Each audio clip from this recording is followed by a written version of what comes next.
Hey guys, and welcome to another episode of Dice and Fire News. Admittedly, today we will be more of a speculation video than actual news. I wanted to talk about what I think will be in the next starter box for Song of Ice and Fire Manager's game. Alright, so to bring you up to speed, back before the Kickstarter came out, Cool Mini or Not released a schedule for fiscal year 2018. And in it, they had two starter sets, one being the one that was in the Kickstarter, one being one that will come later. Now, I think we can go ahead and safely assume all this will be pushed back a little bit, as they're having their first starter set come out in March, and we now know it's coming out in April. So I think we can assume that the second one will be coming out in July or August. But the real question is, what's going to be in it? So I have a couple different things I want to look at, and we're going to start from kind of the most conspiracy theory-ish and work our way to the more physical. And with that in mind, the first thing we're going to take a look at is the box for the first starter set. Now, starting from the right, we can see the sigils for all manner of different rate houses. We have the Tully Trout, the Martell Sun, lacking its spear for some reason, the Mormont Bear, which of course we know Mormont is in the game, but still a little strange to see them on the box since Mormont's such a small house. What is probably the Aran Falcon, the Baratheon Crown Stag, the three-headed dragon of House Targaryen, the Lannister Lion, Stark Wolf, Greyjoy's Kraken, and the Tyrell Rose, and then this guy right here, which we'll get back to. So first thing I'd like to point out is up here in the left-hand corner, we have the Starks and Lannister sigils in combat. And if we come down here at the box, we have Stark versus Lannister. So what's going on? In the other corner, we have House Baratheon and House Targaryen, more or less in combat. Does that hint at a Baratheon Targaryen second starter set? Maybe. But frankly, I think we're not ready for dragons in the game. I was pretty sure Cool Mini or Not would want to grow the game a little bit before they introduce such a devastating and powerful figure. So that leaves us with a couple other things to look at here on the box. Next thing I'd like to point out is this guy down here.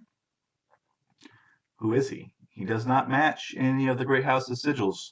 You could make a claim that it's the Tarly Huntsman, but huntsmen aren't naked. You could say it's the Umber Giant, but we actually already have a depiction of the Umber Giant. It is right here, right there, with these Umber Bannermen. And because there's nothing that this guy really could be, I'm fairly certain he's Wildling, the free folk symbol. And of course, who are the Wildlings' favorite foe? Well, I would ask you, are we so certain this is an Aran Falcon? Could it perhaps not be a crow, a term often used to represent the Night's Watch? So that's actually everything that the box really tells us. And speculating about pictures on a box is pretty crackpot.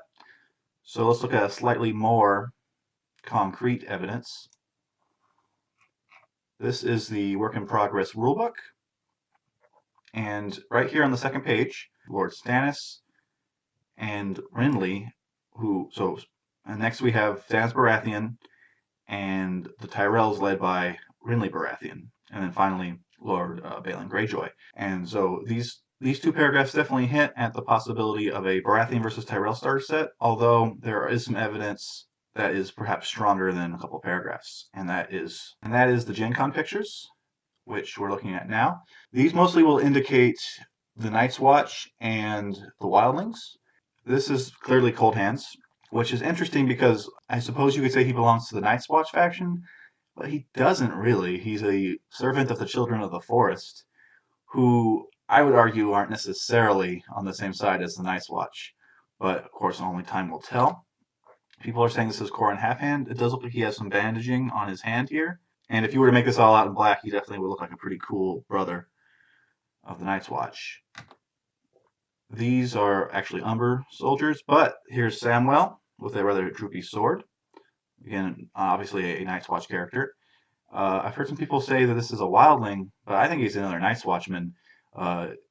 His garb's similar, but not as fancy as Corin's, and then this tack and saddle seem a little too nice for a wildling. Here we have Gilly, who I would definitely would assume is a wildling character, and people are saying this is a bronze wielding Thin, which if we zoom in a little, uh, I think I could definitely see that he's got some bronze scale on. All right, and here's Val with a piece of carved werewood on her. Definitely a wildling character.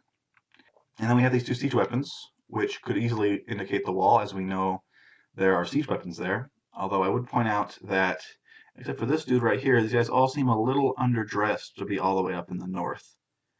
Um, but nevertheless, certainly lots of indications that we'll be seeing Night's Watch and Wildlings. Okay, so that's our evidence. Let's talk about some of the different options that might be in the starter set.